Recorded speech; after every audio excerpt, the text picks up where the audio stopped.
Hello everyone, welcome to the new moon psychic astrology reading for the new moon in Cancer that is happening on July 17th, 2023.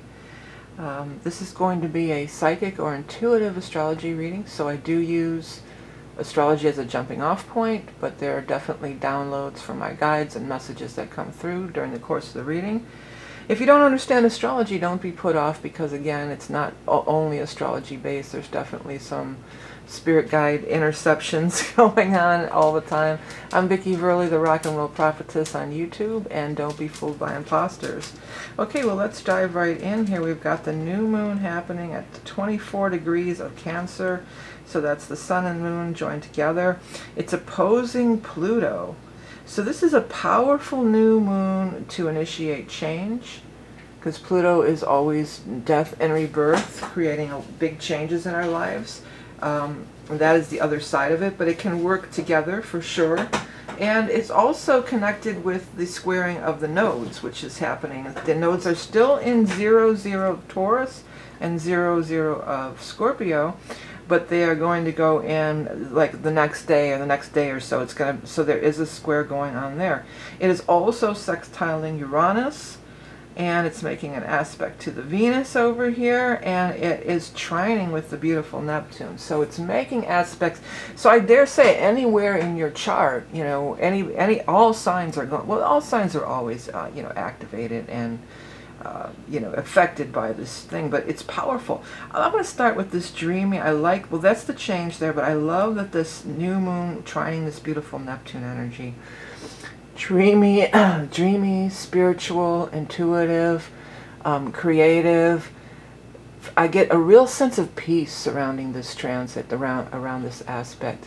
And it'll be exact a couple days later, you know, and well, the moon will be exact with the Neptune, you know, within hours, within a day, but you know, this is very beautiful energy. This is peaceful, spiritual. There's like a sense of calm because we've had all these squares. We've had Pluto squaring the nodes. We've had all this, you know, all this Mars in Leo, and well, the Mars has already moved into Virgo by then, so that's nice. But there's been all this Leo and Lilith energy, and a lot of times that can, you know, there's a positive and negative, of course, to every sign, as I always say. But the, you know, the negative side of the Leo energy can be, you know, very. I'm the king, you know, I'm the king, and you shall heed to me, peasants, you know. There can be, you know, a little bit of that, and it just seems like there's been a lot of kind of tumultuous energy sort of flying around everywhere. So I do feel like there's a blanket of peace. That's what the guides are coming through with. Blanket of peace, a much needed blanket of peace.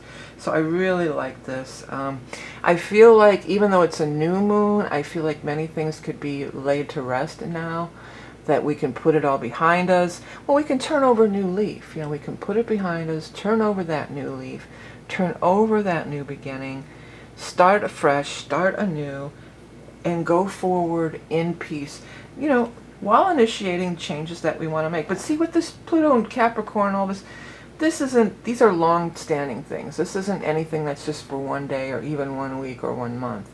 These are the changes that have been happening over the past, since 2008, you know, the past 14, 15 years.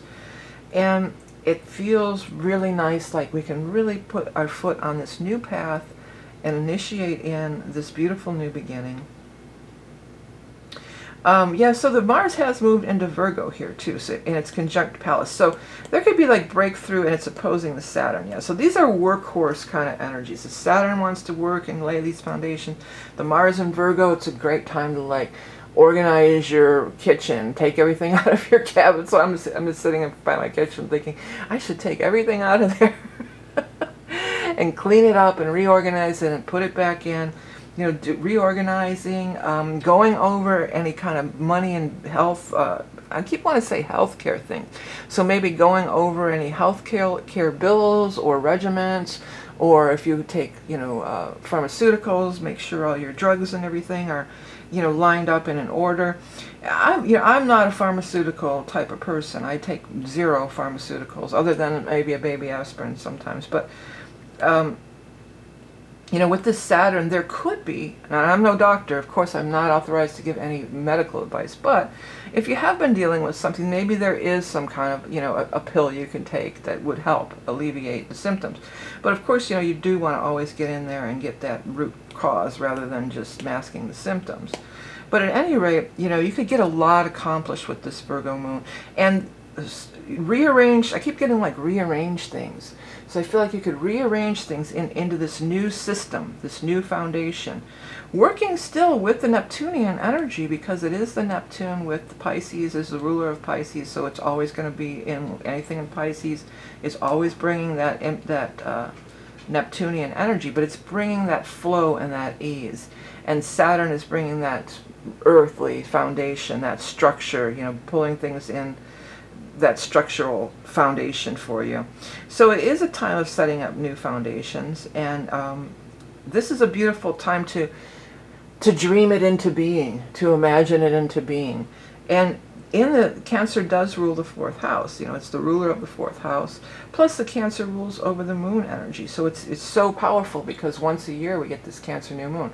The other thing is, because it's an influx of a new beginning with the Cancer energy, it could also be harken back to that solstice energy we had in June when we had the zero Cancer solstice, June 21st, right? So whatever you've been initiating, or you started to initiate then, or you put into place at that time, or you're trying to manifest starting back at that time, this could be like another just a little extra, a little bit of the icing on the cake. Or maybe, you know, whatever you initiated then, like say you wanted to get a new job or something. Well, you put out your applications then, and then now you're starting to hear back, or you're starting the job, or you're doing the interviews. Or you put a bid in on a house, because the fourth house is home, you know, home and family. And then now you hear you got it, or, you know, your first house payment's going to start, or the loan went through, or whatever, you got the keys, you know, those kinds of things. So there could definitely be a major tie-in going back to that 21st energy. You know, it's nice because this Mars Lilith thing, it's in a loose trine to the Jupiter now. We've got this nice earthly trine going on here. So they're working together, and also they're sextiling the Saturn too. So really, it's a great kind of a great combination, because yeah, it's all earth. It's, you know, earth and water, which can be, you know, sort of dry and, you know, not lifeless, but kind of, you know, that's what the guides want to say. But that's not what I would say. I'm not saying that. But and then the Jupiter's also opposed the part of fortune.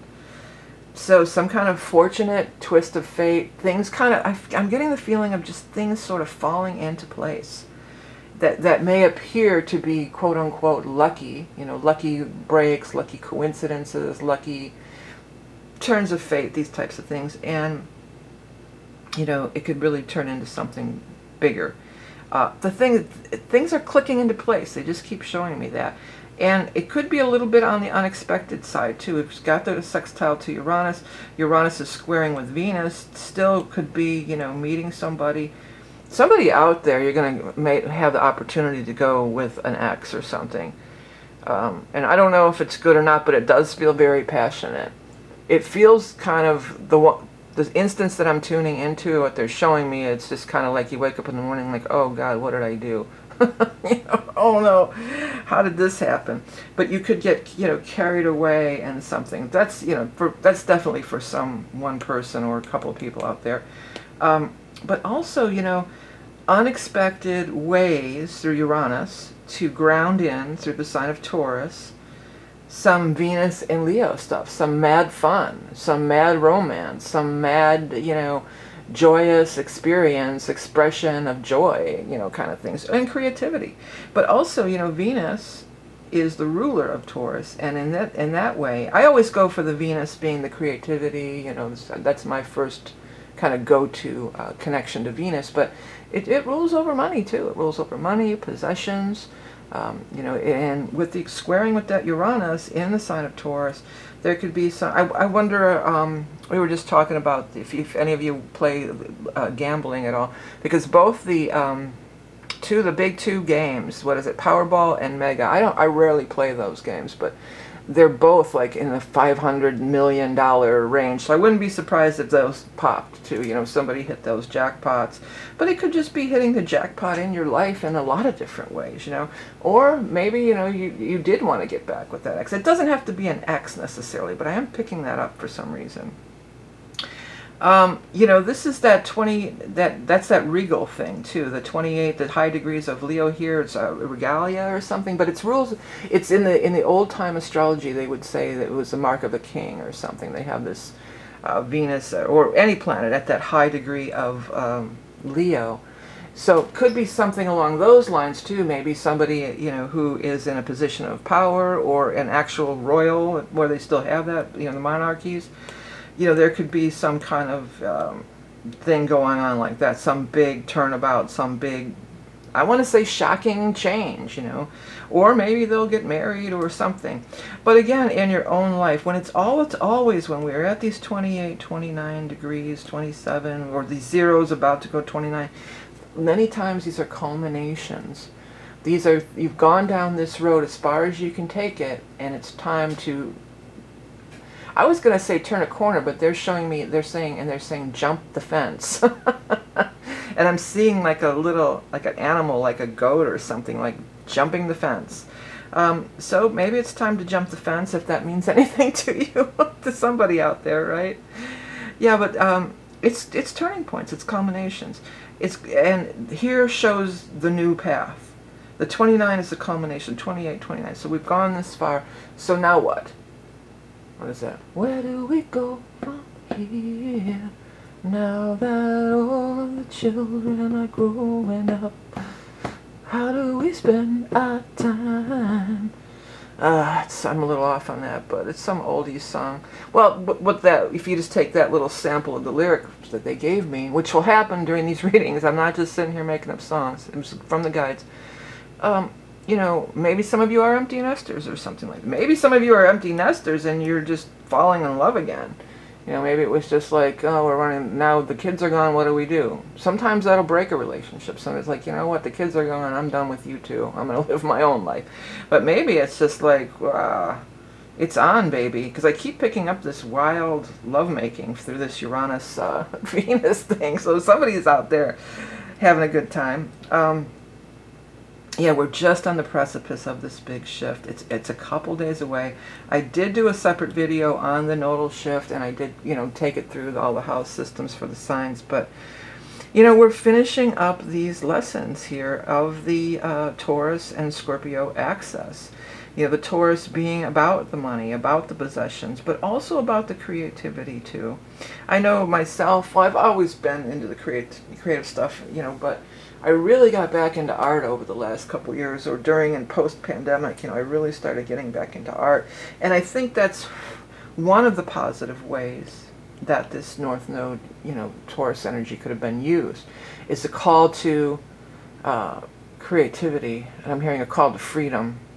That's more the Aries energy, but I'm hearing that road to freedom. Is that Bob Marley? On the road to freedom, the best I ever had. When I said best I ever had, I'm right back to that sexual stuff. But anyways, the road to freedom. That's coming through as a very strong message. I think it's more about the Aries, but maybe for the Taurus too. But, you know, what have you built over the last 18 months? How is that Venus energy, the ruler of Taurus, how has that led you? How have you led you through the Venus energy? How have you allowed it to lead you forward? Whether through lovemaking, you know, falling in love, creativity, making money. I think, you know, we had this great resignation, so it's kind of funny that we would have that with the North Node in Taurus.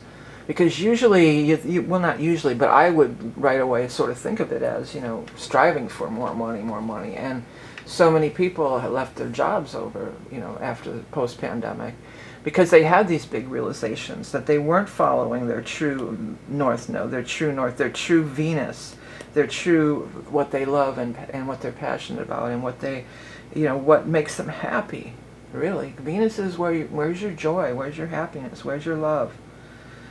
Could be money, you know, some people it's money, but And that's definitely a part of it. Many people have changed careers and changed jobs.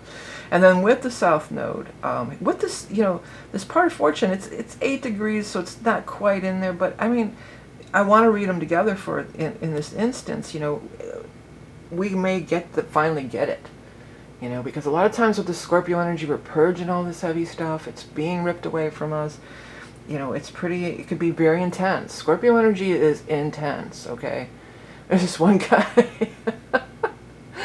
because I have Venus and I have a lot of Scorpio, and he always goes around at the jam nights, and he says it to me, I don't know how many times, he probably doesn't remember, because I could tell a lot about a person when I jam with them, and you're intense.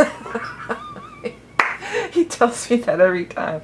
Well, that's my Scorpio stuff coming through Venus and the musical expression. So but Scorpio can be intense. Anybody who knows Scorpios or been around that energy, it can be intense.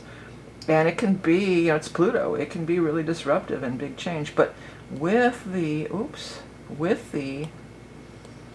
part of fortune being here, I like that. I think that maybe you can really see like what all the struggle and releasing and purging and all the, intensity, intensity in 10 cities, baby, that you had to go through. How has it, you can see the silver lining, I guess you could say, with that part of fortune there. You can see how it actually is fortunate or was fortunate, or you can see why it had to be the way it had to be, or why you had to go down that path. Because often, that scorpionic path can be pretty kind of gnarly. It can be kind of gnarly. Anyways, let's see what else we got going on here. We got, there's still, the Mars has moved out of Leo, but we still got this big stellium in Leo.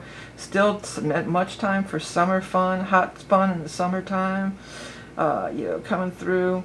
The Lilith is with the Mercury. So again, watch, the Lilith and Mercury, you could say things, you got to rein that in maybe, potentially, the humbleness. You got to pull in that humbleness.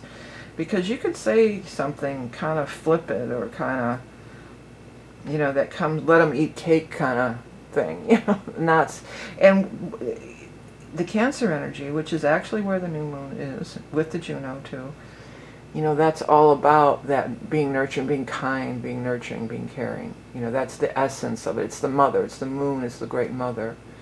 So, and it's not gender, it's not necessarily gender, it's that where you feel home, where you feel nurtured, where you feel fed. Feeding your soul with the Neptune especially. That's what grabs me. Maybe it's just what I tend to go towards, I tend to, go toward that Neptunian energy and try to find that peace, and especially the older I get. When I was young, I had my rowdy days like many. I did a lot of crazy shit, but, and the older you get, hopefully the more wiser you get, the more settled you get, I know a lot of quote unquote older people, but, people of my age, and they're just set in their ways, and I'm always, ever unfolding, and always trying to go deeper, always trying to find more peace and heal. It's a lot of healing. It's healing in this womb energy here. I had another friend tell me this recently. He goes, "You're older like me. You're supposed to be for this or that." Like he's got a lot of really, old timey. My ex-drummer, he's got a lot of old timey. He's not a fan of a lot of the things that are going on these days. And I'm just like, man, the universe. This is always my line. The universe is always expanding. You're not going to stop it, You're just going to become a relic and be discarded. Well, we all are, right? Ashes to ashes, dust to dust. That's not my motive, because I don't want to become a relic or be discarded. That's not my motive. I'm here to do my soul work. And the older I get, the more the superficiality and the ego stuff drops away. I mean, it's still there, we're in a human form. But I feel like a lot of people who watch my videos, or watch any of the spiritually oriented videos that are on YouTube, that's what you're here to do too. You're here to do your soul work. And sometimes, not sometimes, for sure, you gotta purge a lot of garbage, And that's where the Scorpio energy comes in. That's where the Pluto, ruler of Scorpio, that's why I keep bringing Pluto into it, not Scooter, Pluto, it keeps, it's purging. Pluto is heavily involved in this because it's opposing the new moon, and also these nodes are finishing up this south node, Scorpio, Pluto, energy again. So if your aura is all mucked up with a bunch of crap that you're carrying around from whom God knows where, right? And again, it's your lineage, it's your own soul path lineage, it's your hereditary family lineage, because when you incarnate into the physical, you automatically are resonating with that, with where this physical being came forth from, And speaking about Cancer and the mother energy, when a mother gives birth to a daughter, she's already got all her egg. The daughter, the girl child, or she has a uterus, has all the egg, or ovaries rather. I'm sorry, not uterus, ovaries. Has all the eggs in there. So your grandchildren are already, you know what I'm saying? They're already in you before you even give birth to your daughter or child. You know what I'm saying? So we have our soul lineage, and I do those past life readings, but we also have our physical lineage, and it's a part of us. We are in the physical.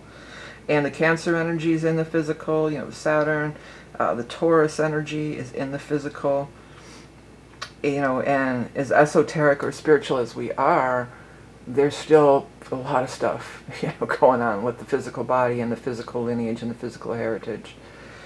It's a big part of it. And we choose to incarnate into these family lines to do this soul work. We make this choice from a soul level. I know it's getting a little bit out there, a little bit deep. Maybe a little too woo-woo for some. Yeah, so it's a powerful new moon. This blanket of peace, this getting into your soul work. And I think that's a lot of what the Saturn in Pisces is about to put forth for us and show us as well, It's like, okay, let's get serious. Saturn wants to get serious, okay? What are we getting serious about? Our spirituality, our soul work, the Piscean. Or about even, making our dreams come true. And then, of course, I just heard the Laverne and Shirley song. Doing it our way. But that's going to be more when we get into the Aries. We'll be talking more about that. I need to make sure I didn't just miss anything like huge. It trines the Neptune, Mercury square Jupiter. Yeah, watch what you say. Mercury's squaring the Jupiter, and it's squaring with the Lilith. So there might be a tendency to kind of just, ha ha ha, blah, blah, blah. And say something, do a faux pas, say something that maybe you're not wanting to say, or something that others might get their dander up over, or they might be taken offense. I mean, sometimes this day and age, everything is offensive to somebody, but I try my best. Some of it's a little ridiculous, but I try my best, to not offend anybody and try to be, thoughtful and understanding and empathetic towards others, right? All right, well, there's still some squares. Pluto could, if you're fighting Pluto, you're not going to win, okay? You might as, what is that, let go or be dragged with the Pluto energy, or the other analogy that everybody always says about, I think Oprah's the first person I heard it. First the universe starts throwing little pebbles at you, and then they start whipping the boulders if you're not listening. So change is afoot. We've got change everywhere. It's afoot. We're in a shifting, changing sign. The pandemic was a slowdown so we could turn that corner. That's what the guides keep showing me. That was these slowdowns, because we're going 90 miles an hour. You can't make that corner. You can't make that shift. Slow down. You move too fast. You gotta make the morning last, just sitting around the cobblestones. What is it? Looking for fun and feeling groovy. Yeah, but let's feel groovy, babies. Let's get into that groove and let's feel groovy. That's what, get in the groove, feel groovy. Ultimately, I mean, there's nothing you can really do about a lot of this stuff. So why get yourself all up in the dander about it? Try to have some fun. Venus Leo, maybe somebody's going to be having that hot love in summertime going on. That certainly seems to be a thing that keeps coming to the forefront here. You know, and just try to take the high road and try to realize, you know, that this isn't the be-all and end-all. The ego thinks this is the be-all and end-all of everything. You're on a much broader journey here. This is only one facet of your multidimensional selves, you know, so keep that in mind. If it starts getting aggravating or stuff, you know, stuff comes up that aggravates you or whatever. But yeah, new moon in Cancer. Do something around your home. Maybe try some new food, try some new recipe, try a new restaurant, fix up your house, cook a nice meal, do some work of your ancestral karma and forgiving, particularly your matriarchal line, you know. A lot of energy. And Cancers can, you know, they're known for being moody and cranky and crabby too. They can be. But here's the thing about the Cancer crabbiness. You know, it's only a couple, it doesn't last. It's not like they're necessarily mean or bitchy all the time. They're moody. You know, they're very moody.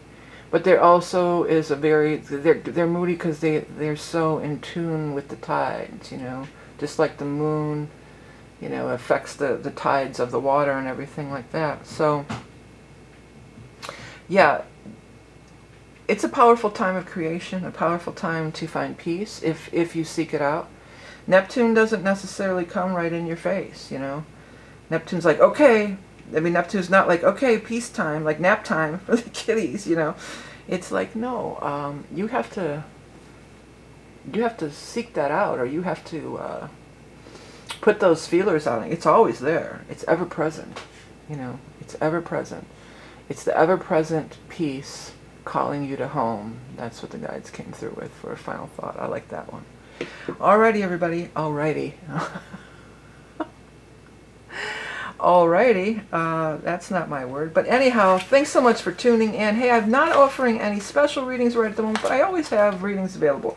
And if you order a 1 or 2 question reading, I do take a quick peek at your chart just to kind of get your energetic in. But I use the ephemeris. I just look up, see where your planets are, and then it's mostly like a psychic tarot reading.